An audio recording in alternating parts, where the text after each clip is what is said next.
কি হচ্ছে এখানে?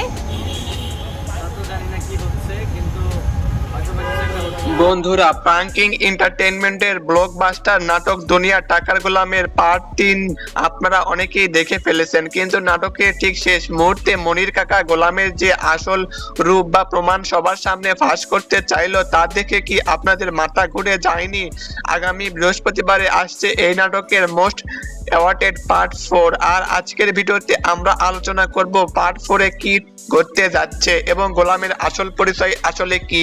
ভিডিওটি শেষ পর্যন্ত না দেখলে কিন্তু বড় মিস করবেন।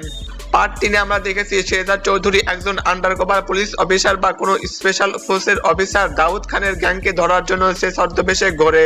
অন্যদিকে ফাতেমা নামের এক সৎ ও সাধারণ মেয়েকে ভালোবেসে সে নিজের পরিচয় লুকিয়ে এক সাধারণ চায়ের দোকানদার সেজে তাকে বিয়ে করে, কিন্তু হঠাৎ করেই শেহজাদ চৌধুরী নিখোঁজ হয়ে যায়। আর তখনই মির্জা বাড়িতে এন্ট্রি হয় হুবহু শেহজাদের মতো দেখতে এক কাজের লোক, যার নাম গোলাম মাওলা। এবার আসা যাক আসল প্রশ্নে, আগামী বৃহস্পতিবার পার্ট 4 এ